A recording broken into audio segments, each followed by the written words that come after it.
wong-wong liya dolan ngalor ngidul nggawa yange. Cara yo duwe yo digawa. Lawakmu. Ora sangece, ngerti nek aku gak duwe. Ora nggawa beban. Lho kok jaran tenan kowe iki carane. Udan-udan ngene iki keresin ndang dincepne to, Mbak, bendang terang. Lah lek kuwi ora malah ngarane perang, Kok iso iki lho? malah ngarane banjir. Lah sing mbok encepne keres singgol modot, yo jelas banjir. Enggakne. Yo mati jenenge. Lho aku sayang karo wong. Berarti Pitekmu apik. jenengan nyawang pitek kon nyawang isore. Kowe sak iso tak omongi. Nek golek pacar aja gur sitok. Pacar ki 3 kenek, 7 kenek. Lho, Lah senenganku no lek ngono kuwi malah. Ora lho, iki gunane HP mbok gawe apa lho sesekai HP-mu. Nah, detail pernah diangkat. Di WA, balasnya jiloro-jiloro. Salah ta kowe iki? Oh, cepek anjene. Nanti gak omong tuman. Walah mas. Ya apa? Dulu lo gimana janjimu sama aku sebelum nikah? Janji sing ndi neh? Dek, kalau kamu mau nikah sama aku janji apapun permintaanmu akan ku turuti. Yo jenenge rumah tangga ki enek kurange enek luwehe. Umpama enek penjalukmu sing urung tak turuti yo sepurane. Gue yo sabar. Iki lho sik diusahane. Alah pret. Kok pret piye to? Penjalukmu sing ndi sing ora tak turuti iki? Lah iki lho. Liyatan sampai tak jidet-jidet molor kaya ngene padahal dhek sing ngolor-ngolor. Ngono kuwi saking awakmu sing ora paham. Ora tak turuti mergo aku luwih seneng nek awakmu ora nganggo jeroan.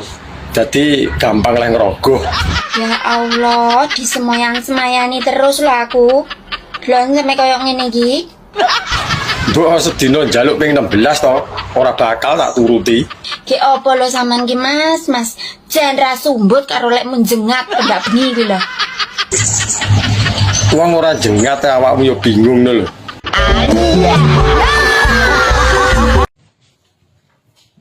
Yu, kowe iki pikiranmu iclik ra enek liyane kuwi.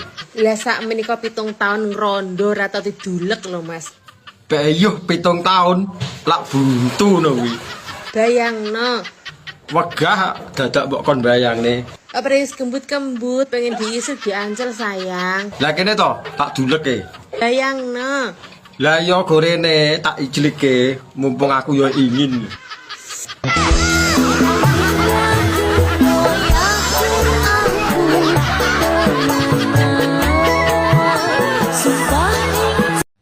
Piye to Mas? Kok aku ki mbok tinggal to? Dintani mulek ya tinggal.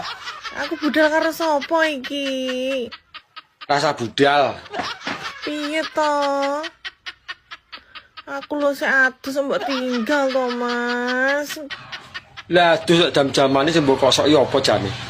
Piye iki aku mangkat karo sapa? Wes rasa mangkat. Geding aku.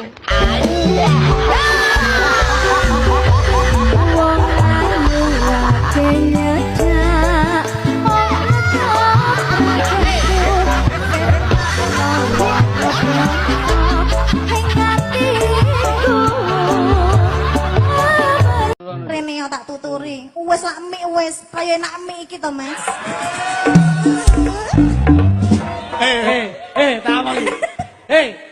Iya nek sik bayi umur 4 tahun iki mbok pangku. Ya mik kuwi apik lambene iso srip. Lah nek kena contonge kuwi. Iso pedhot pentilmu kuwi kok. Yo disambung neh engko. Disambungi engko. Meri iki ndak ukuran. Lah nek wong sing gak tek mrongos kok, gak tek mrongos, lah kuwi mrongos e. Lah kuwi begitu ngemet bisa cetil ngono ya. Bojoku tahu ta. Yo, malah di situ letak sensasinya loh. Sensasi banget kuwi. Kamu itu. Kowe iki pancen ndak ukuran, Umer. Ngawur ae. Perawan gadis ayu-ayu ngono cek diapusi. Lah kuwi kan wong-wong. Lah aku biar ngapusi. Wong golek sitok ora oleh-oleh. Ndah aku Lah awakmu nyapa? sing rada kaya ngene iki.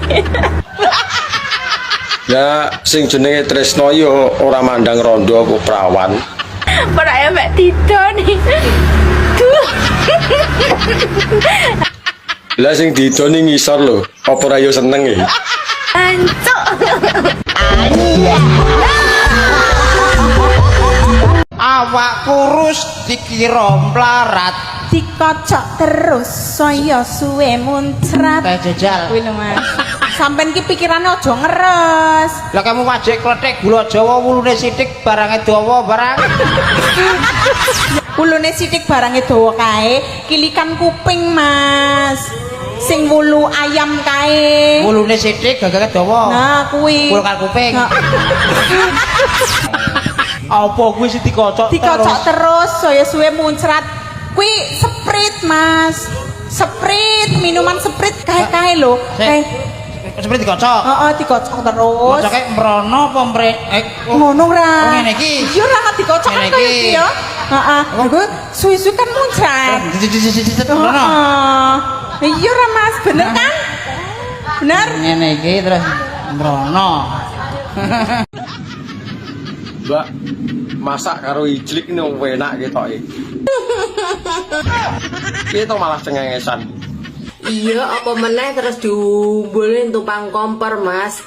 Jan mau wening wi. Terus jemput kamu ke Slomet geni. Lho, kok jaren. Yo ngalah, enak, Mas. Enak dengkulmu mlocot kuwi.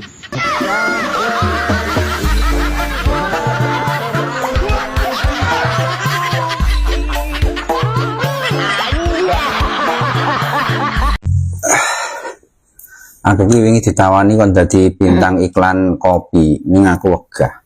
Lah mboten pun kaya napa? Lah kopi ki ora do jujur kok. Mboten jujur pripun? Lah saiki kopi kapal api, dibuka ora ana kapale. Kopi tugu luwak, dibuka ora ana tugune. Iklan sing jujur jane mung siji. Iklan apa niku? Iklan sarung gajah duduk. Lah ngertose jujur. Lah saiki nek dibuka sarunge ana belalene. Kopi susu. Kurang ajar sampean. Sampean sing genah po. Ngomong kopi ndelok kopi, ngomong susu ndelok aku. Maksudnya apa? Ya apa sih sampean niku? Sampean pesen apa? Kopi susu. Dibalani maneh. Sampean ngomong kopi ndelok kopi. Ngomong susu ndelok aku. Maksudnya sampean ki apa? Ngono lho. Mbak, cara ditumpaki no sik penak apa ora? Enak to. Mosok to? Empuk aku. Beyuh iso mentul-mentul lho nek empuk. Cara panganane kaya apa? Koyok bakpo. Lak metutuk lho nek kaya bakpao. Mesti njaluk tanduk we. Ya urung karuan wong ngerti rasane lho urung. Kecanduan. Ya tapi saiki tak walik. Diwalik piye? Kue sing tak tumpaki. Jal. Nyapa? Nyatasi pora. Yo panggah oke, arep njaluk model piye? Heh. Kowe nek gak ngatasi ngomong lho ya, pamit sik lho ya. Nyapa dadak pamit? Dijamin tengel-tengel. Mas, Apa? malam apa? Malam Setu no. Malam Sabtu. Lah malam apa? Ikan malam Jumat. Lah malam Jumat terus ngopo? Ih, Mas, aku wayah jatah aku yang lali. Yo lali, ora memang lali kok yo ngerti ku keling aku dino Setu kok. Jumat ndengi lho. Wis karo mbok wae. Jumat wingi aku diundang yasinan lek Sardi mah yo ora penak ra mangkat. Nggak suka aku. Ora suka piye to ki? Yasinan ra suka. Ben, sesuk mana tak ketok ben bundel. Lah nek mbok ketok ora ya sing bingung awakmu ra dolanan neh ya ta? Ben gak iso jatah rono rene. Ih, Awakmu kok panggah ngono ae. Ora kecok. Ayo ngapa?